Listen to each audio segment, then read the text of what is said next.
Hello! This is Michael Truran with Bad Quail Games. Today, we are going to make a character in Houndsfoot Heroes. Houndsfoot Heroes is a game that I pushed out during OSR Jam June this summer. It was a game jam over on itch.io, organized by Monkey's Paw Games. It is a D&D-like OSR-y game in sort of the same vein, actually really heavily inspired by the vanilla game. Although it has a little more like setting and let's call it texture maybe than the vanilla game. Maybe you can call it a maximalist take on that style of reduction. Sort of building out after reducing. You could think of vanilla game as like our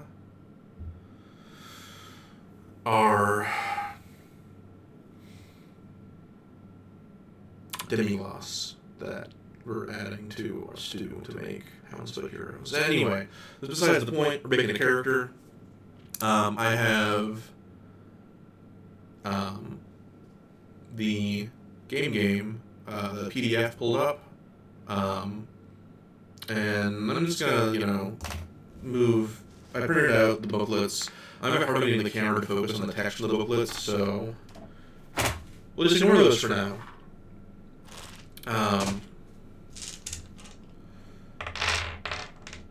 So yeah, we're gonna make a character.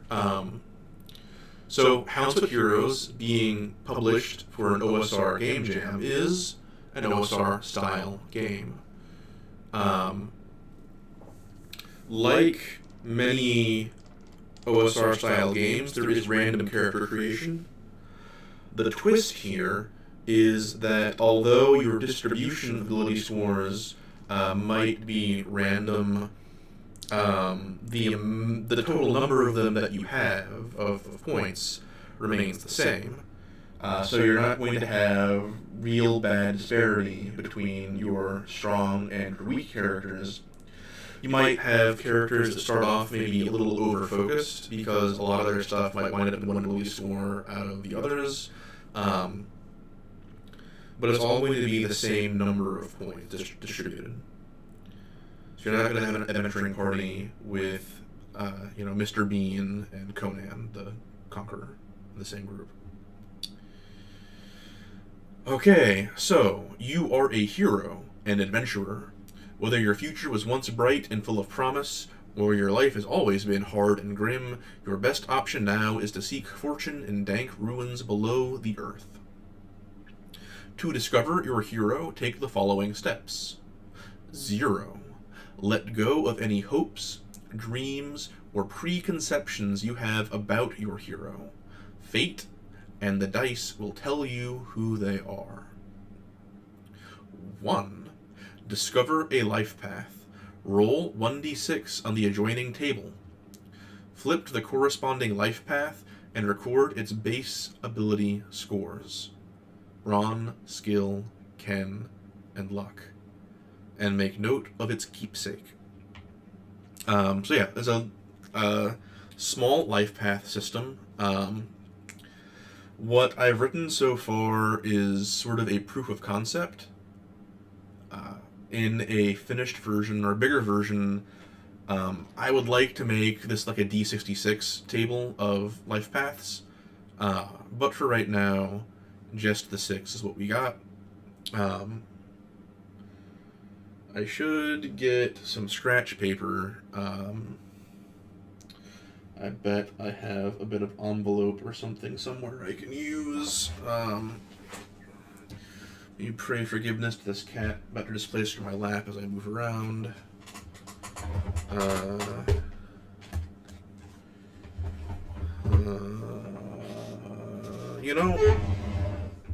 Lovely sound. I just have literally an envelope. Okay. So, the dice say that our character is going to be 6, a temple novice.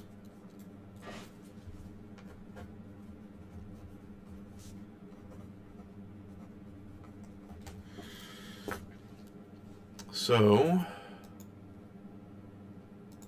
Temple novices start with 11 brawn, a 9 skill, an 11 ken, and a 9 luck. The bastion shards of Green Abyssia are littered with shrines, temples, churches, and cults to various divinities. Some are keystones for their communities, or tools for hucksters and frauds. Others, though, have a direct line to the otherworldly. You were brought up as a novice of one such order, indoctrinated into their cult, schooled in their precepts, and trained in their magic. So now we're going to generate 2 background details that are also going to modify our ability scores a little bit. So the first, to what sort of god was our temple devoted? 5, a gatekeeper, ferryman, or psychopomp. Increase skill and luck by 1. And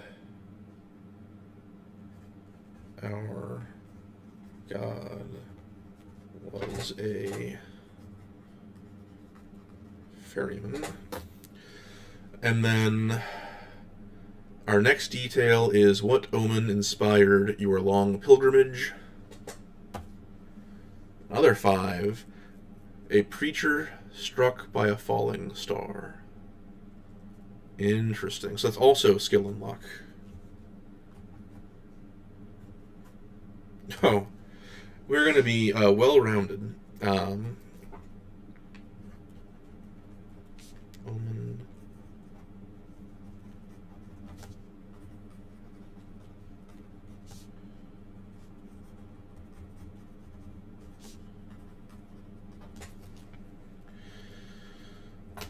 Okay. And then our keepsake is an otherworld icon.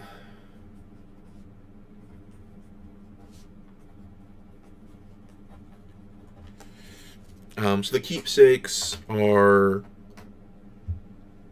sort of like semi-magic items. They do cool stuff.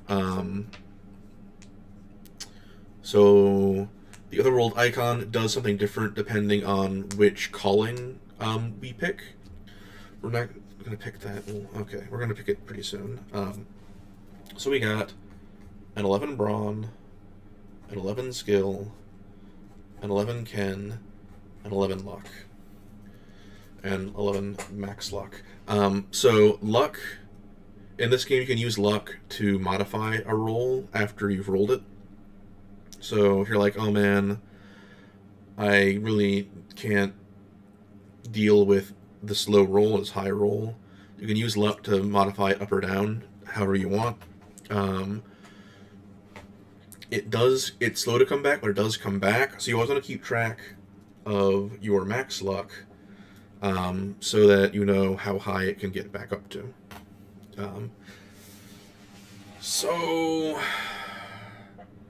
Okay, let's go back to our hero discovery. Oh, and I guess we should also say add our next slot.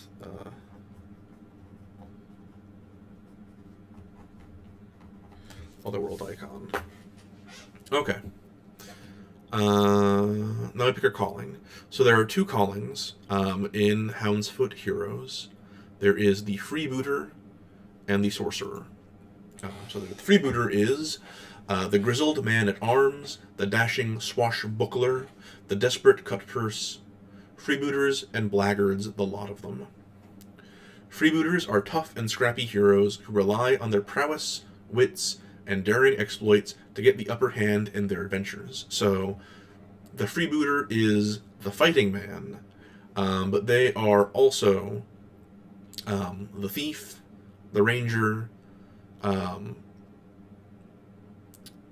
they're the non-magic hero. The sorcerer, on the other hand, the cagey alchemist, the demon-bound conjurer, the anointed priest, and their most private hearts all know they meddle with dangerous sorcery. Sorcerers are reckless and arcane heroes who make deals with sinister forces and channel otherworldly powers to perform feats of magic.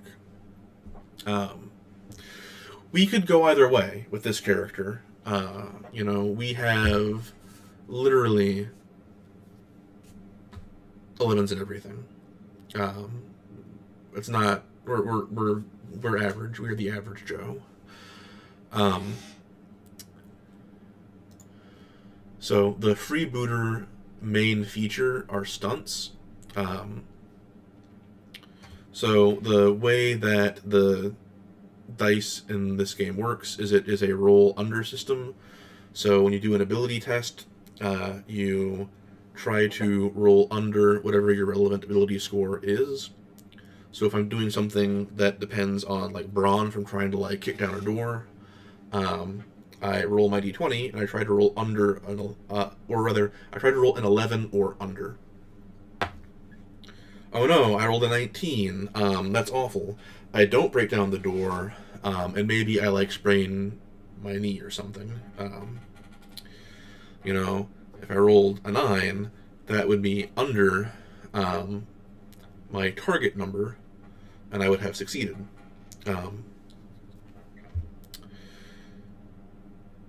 I can get advantage, which will increase my target number. So if I am wearing my door-kicking boots, that might give me +1 to kick down doors.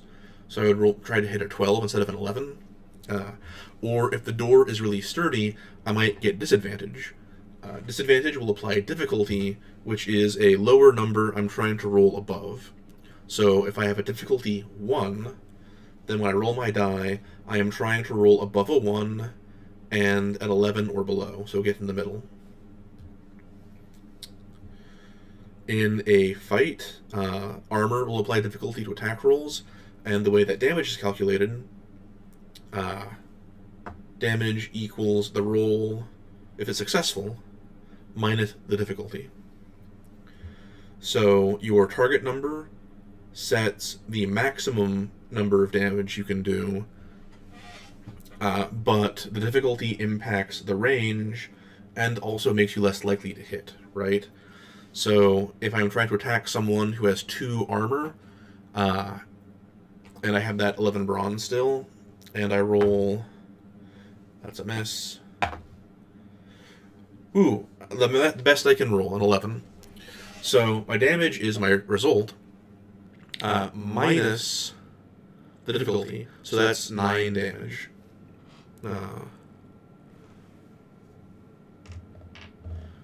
Anyway, so the thing the freebooters get is a stunt. They start with 2 stunts, 1 favorite weapon stunt, and 1 adventure stunt, or adventure talent. When a freebooter does an attack with their favorite weapon, they also roll a d6 with their d20, and if they hit, they can choose to apply their stunt die as bonus damage, or before they roll the attack, they can say, I want to do something extra special in addition to dealing damage.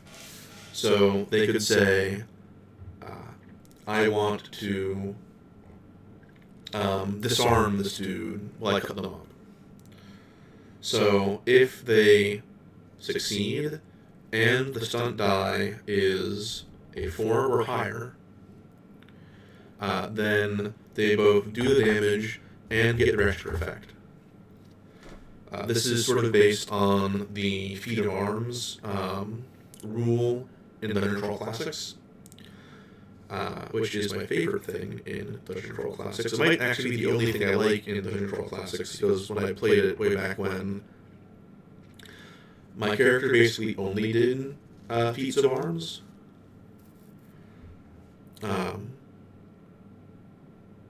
Anyway, if you want to use a stunt outside of combat, you have your adventure talents, right? So our dude could be really good at parkour, and so I could be running from some guys in the market, and I could say, okay, I want to parkour up this wall, get an obstacle between me and these guys chasing me.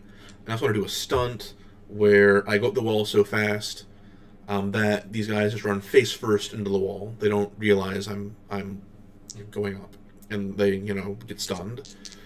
And then same deal. If I roll a 4 or higher on the stunt die and the roll succeeds, I get the stunt.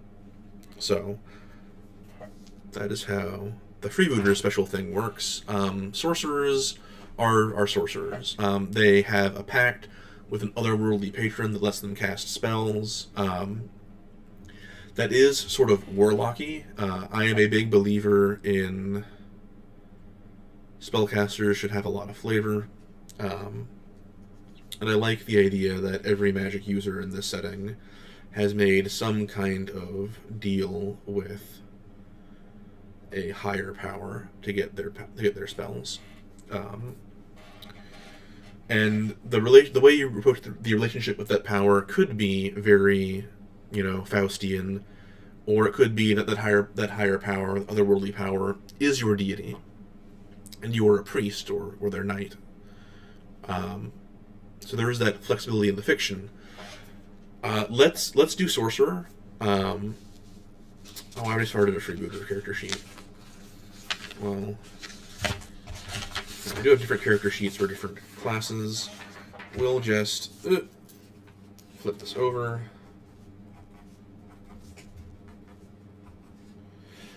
Sorcerers start with 12 max hit points.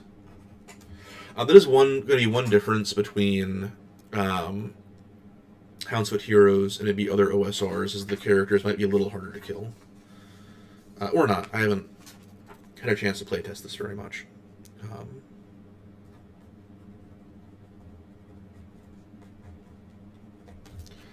They're meant to maybe be harder to kill. Okay. So, first,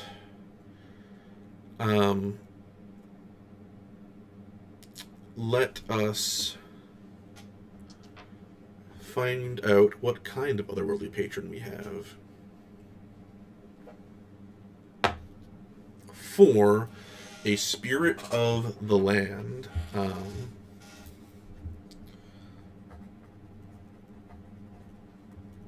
so patron,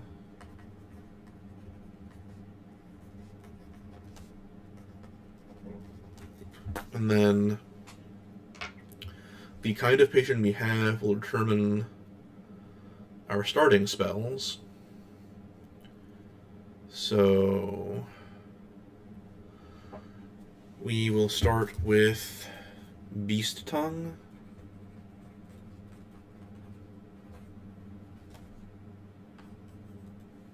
It's on page 83. Crustacean Mine.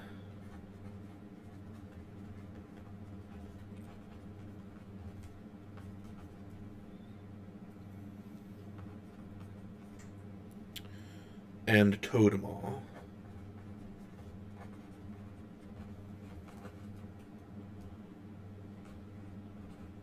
Page 92. Now we also start with a knife. We already got our grimoire, and a choice of a standard fit with a civilian weapon and a random vessel-bound spell. Let's talk about the way spells work for a second. So let's go to the magic, to the Artful Conjuring chapter. So the way that magic works in Houndsfoot Heroes is that spells are physical objects. Or rather, they are like scraps of spirits from the other world that do a thing and have an urge that have been bound to physical objects. Sorcerers can trap spells in their grimoire and permanently keep them. But anyone else is able to use a vessel-bound spell, but if they mess up casting it bad enough, the vessel-bound spell will break free and run amok.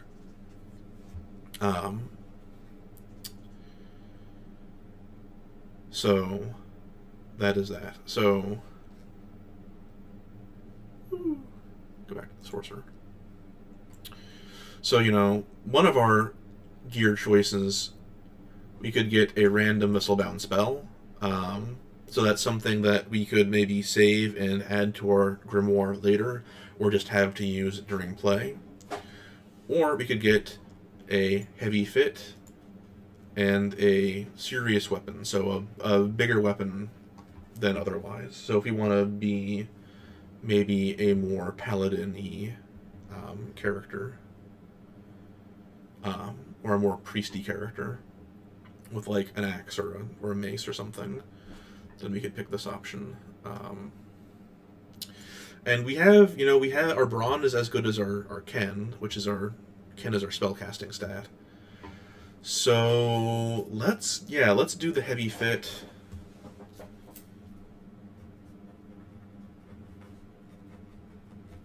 And pick a serious weapon. So first, let's do equipment, outfits. So instead of doing like actual like medieval fantasy armor, I describe the outfits in terms of being fits or shells. Basically, a fit is something that can pass for clothes, and a shell is something that is obviously armor.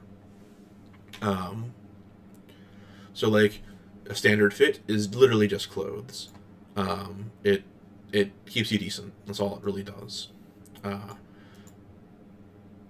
A heavy fit is basically clothing that, whether it's intended to or not, is heavy enough to give you a little bit of protection against weapons.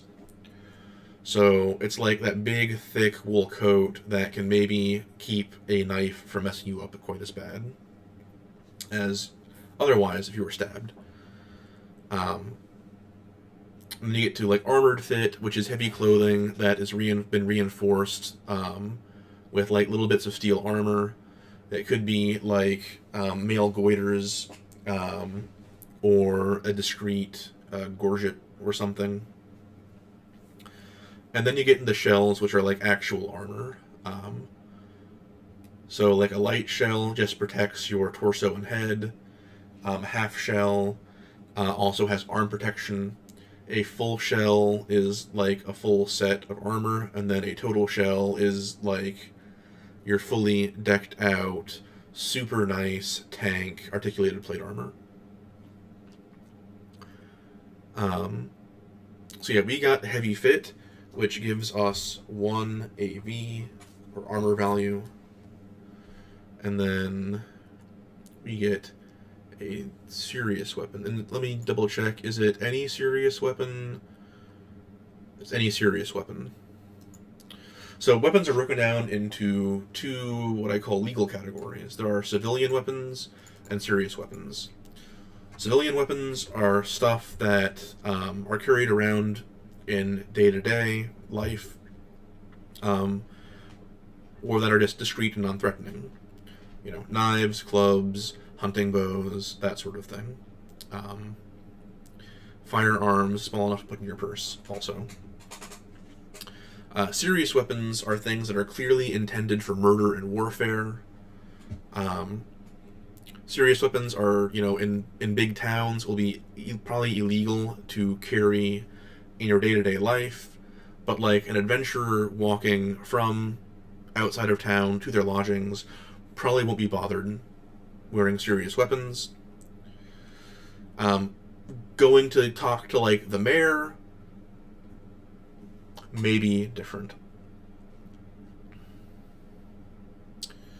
So what kind of weapon is our temple novice sorcerer going to have? Serious weapon.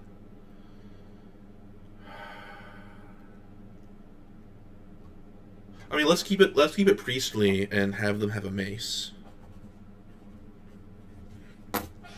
So in addition to like their legal category, weapons have a type, a size, a range, and some have special properties. Most of them have special properties.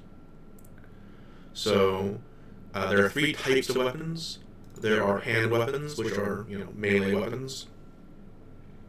There are missile weapons, which are weapons that use ranged weapons that use muscle power or mechanically stored power. So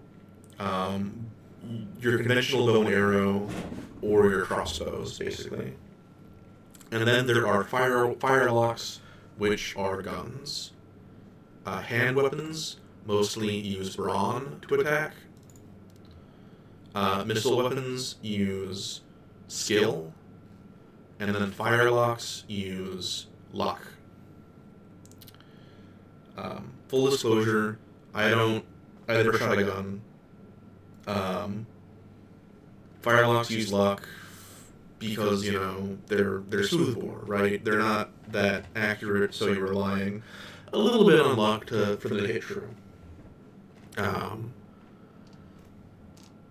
It's purely aesthetic. Your size is like how big or how long your weapon is. Sorry, my cat wants to investigate what I'm doing. And they got the zoomies.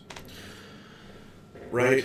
So in a fight, if characters are otherwise on even ground, the person with the longer weapon will have the advantage. Range is range. It's melee or reach, or pretty fantasy game typical range bands. You have your short range that has no penalties, your medium range that has some penalties, and your long range that has all the penalties. And then most special abilities are critical hit effects. So when you make an attack and you roll exactly your target number, you get a crit.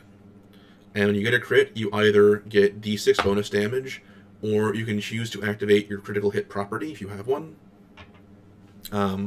Our mace has crushing crit. The way that works is when we roll a crit, we can ignore the difficulty in the damage calculation if it comes from armor. So if we're attacking someone who has 2 armor, we're probably better off taking a chance rolling our bonus damage instead of using crushing crit. If we're fighting someone tooled up in a total shell with 6 armor, then we definitely want to use crushing crit instead of rolling bonus damage.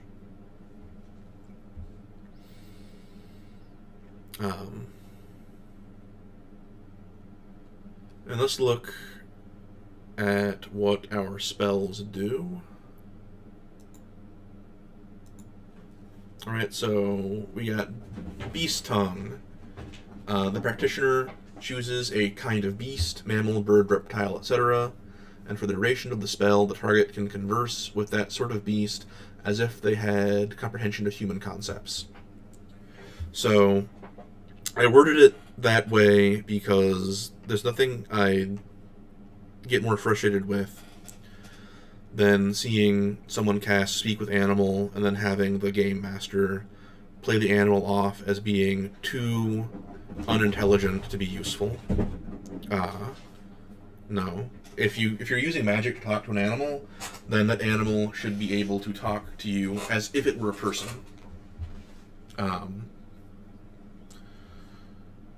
So Crustacean Mine. The target skin is transformed into a hard, chitinous shell. For the duration of the spell, the target can breathe underwater and resist slashing and piercing attacks, but is vulnerable to crushing damage. So resist and slashing sort of does what it says on the tin, or rather resist and vulnerability.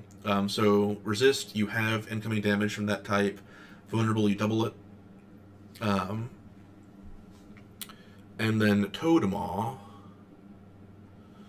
The practitioner transforms the target's mouth into a gaping toad maw.